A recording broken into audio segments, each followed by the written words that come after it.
You awaken to it in the morning. Pants free. I'm not wearing any pants. Party in your pants. Pants Free. What do you think they were looking at that they made him take his pants off? Podcast today.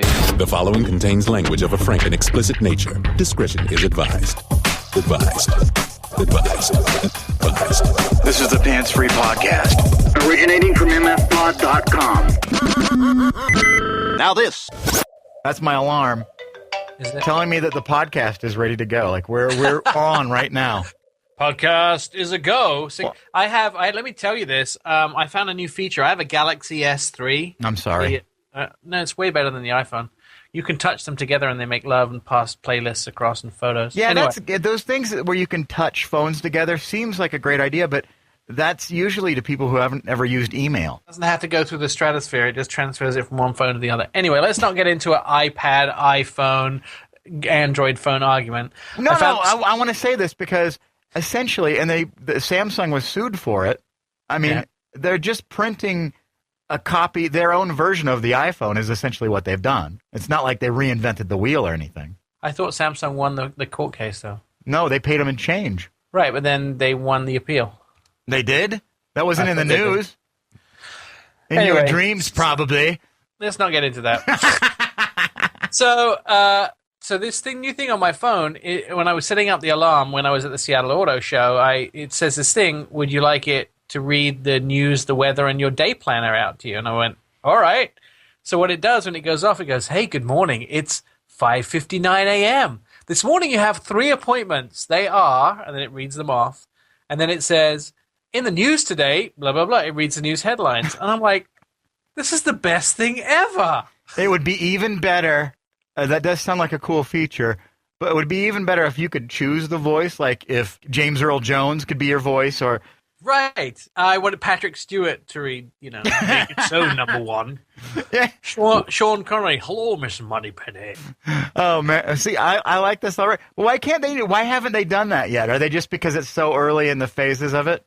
I think it's like something new. It's obviously it's a text-to-voice situation where it just reads out what it finds in those things. But I think also, like, you could, now you're starting to make me think, what if you had the Queen's voice or Mr. Bean read up? Good morning, Mr. Bean, 7:59, time to wake up. Now you just ruined the whole thing. Really? Here is your late news roundup from the world and the nation.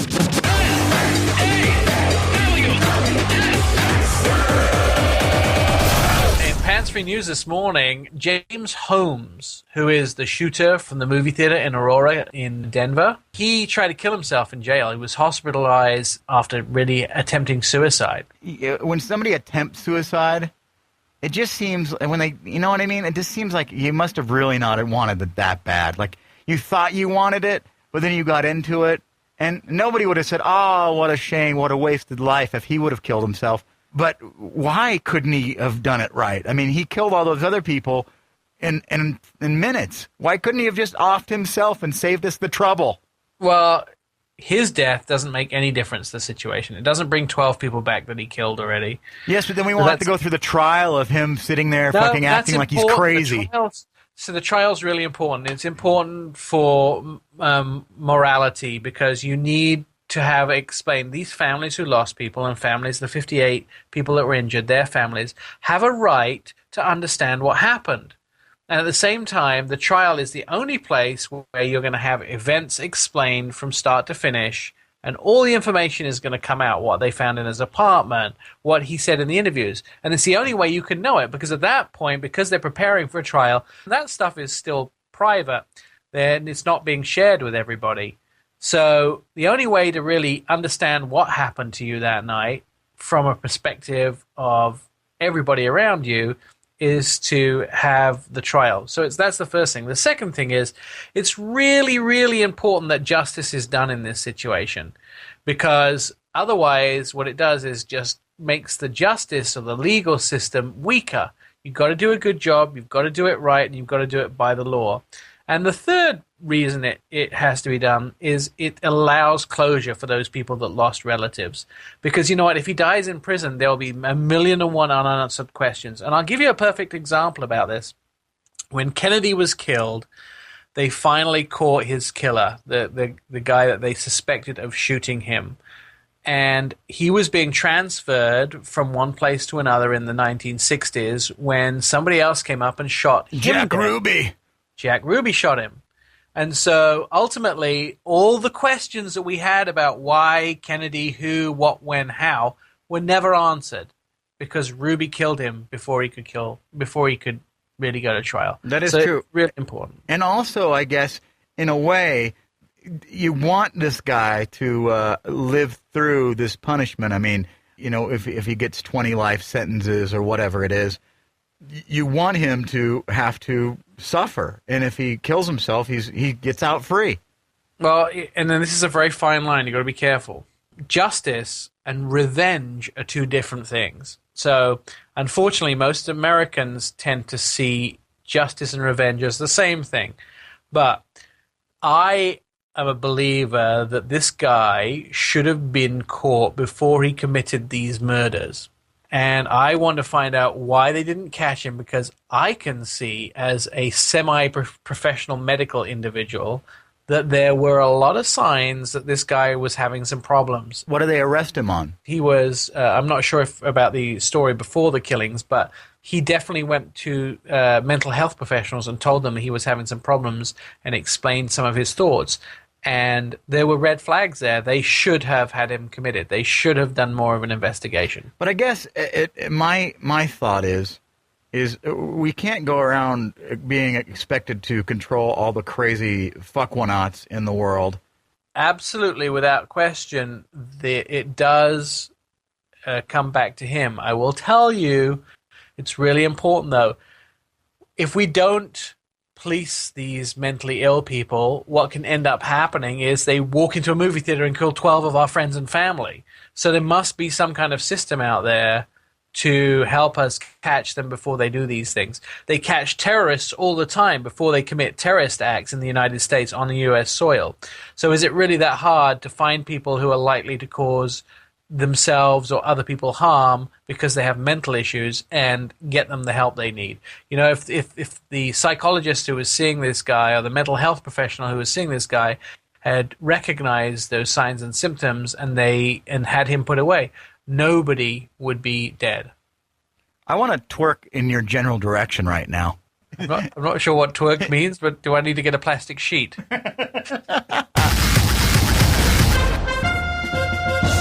Selena Gomez and Justin Bieber, as we know, are Splitsville, but now she's saying she's blocking his phone numbers and other communication device. You can do that?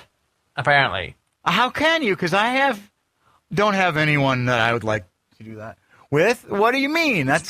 Well, you do. You know, we both use the same phone system for our communications. And that phone system allows you to block numbers.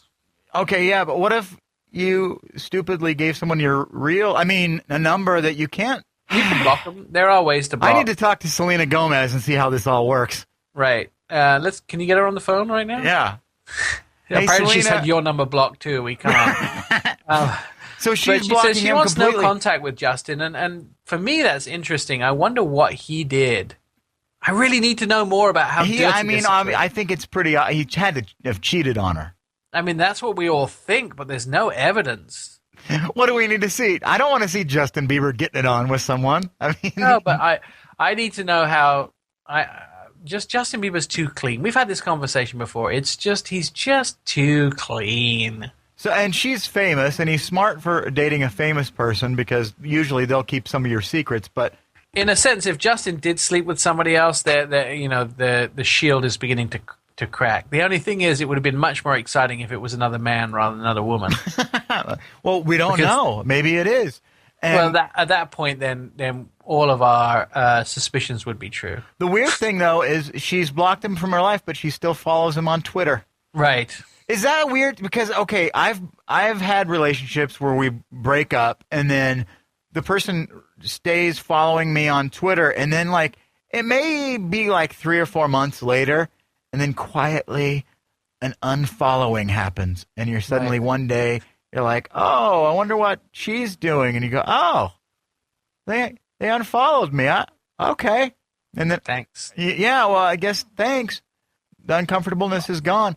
But how, some people are very dramatic on Facebook, letting every feeling and unfiltered, raw nerves post everything that they think, and they could just talk to someone in real life instead of letting us all know vague shit that we don't care about. Right. But hopefully Justin and Selena won't choose to go to social media to let us know how they feel. I don't think they're that stupid to air their dirty laundry in public. I mean, even when somebody says vague shit, like I've dated people that will say like we might be in a fight, and they'll like vaguely tweet something. I go, no, don't do that. Right. Come on. Yeah. No. Stop it. Right. Because then my friends are like, hey, started following your girlfriend. I'm like, that's weird. And then they're like, but she's tweeting like really vague negative things. Is it about you? Yeah, I don't know. Probably. Oh. Fun life, isn't it? It is. So I just say keep it lighthearted and fun on the internet. And I say keep it dirty and put all your laundry out there so I can find the cracks in Justin Bieber's armor. Yes, Nick keeps saying crack when it comes to Justin Bieber. I don't. Justin Bieber's cracks. When news breaks, we're the first there to mock it. He's actually a nominee in the People's Choice Awards as Justin well. Justin Bieber? Yeah. Oh, well, see? He joins Maroon 5, the voices Adam Levine, Channing Tatum, Jennifer Lawrence, and Emma Stone as nominees. What do you win when you're a People's Choice? Is that like that glass pointy thing? I thought, don't you get a bunch of goo poured on you? No, that's a different show. That's Nickelodeon. I know. That's the Kids' Choice Awards or something. Yeah, it's the Kids' Choice Awards. Well, I presume you just get the award. It's like the Oscars. What do you win? You win a statue. It's not made of gold. At but what point do these awards stop me? I mean, this one actually means something because it comes from people. Right. But what do people know? I mean, people like this podcast. I mean, come on. At some point, we got to stop relying so much on the people. No, I think I'd rather have People's Choice Awards. Who chooses who wins an Emmy? Who chooses? Yeah, I mean, who would you like if you were going to give an award away to a singer right now? Which one would you nominate? Any of the ones that are nominated? I don't know. That's a personal thing. Because I mean, like, there's no rock represented there with Maroon 5 and Justin Bieber. What about the Black Keys? They fucking had a phenomenal year. Yeah, but I like Adam Levine. I like Justin Bieber. I like Maroon 5. They're all good. Yeah, but... I mean, Levine got 6 nominations combined music and television categories, including a favorite band, song, album, music video, celebrity judge. So Bieber got 5 nominations, including favorite male artist, pop artist, album, music video, and music fan following. So, I mean, these guys walk away with a ton of nominations. Yeah, that's great. Meanwhile, the Shins just sit in Portland at Sizzle Pie and nobody even recognizes them. Yeah, I know. How sad for them. Well, there's this political action which is underway, and residents of all 50 states have filed, not every resident, but certain residents have filed succession petitions to the U.S. Vermont became the 50th state in which some residents are seeking permission to secede from the Union Thursday. They're using the White House petition site, We the People, to try and do this. Doesn't this come up every time? It doesn't go the Republicans' way? Before I came to the United States, I lived in Canada. I went to school in Canada for 3 years, and there was a movement to have British Columbia, Washington, Oregon, and California secede from the Union and become a country called Cascadia. Cascadia. You might think it's a dishwashing soap, but it's not. It's a country, and Cascadia never really got off the ground. So what do? I mean, do you secede? Do you leave the country? What's the answer? No, because something, if you secede from the Union, several states will be very rich and several states will be very poor. Some of the southern states will be in big trouble. Texas will have plenty of oil. California will be fine, but Oregon and Washington may struggle a little bit. Some of those states like Montana and Wyoming and South Dakota, they may have some real hard times. So what's the likelihood that this would ever happen? It won't. There's just, look, look, we're split evenly down the middle.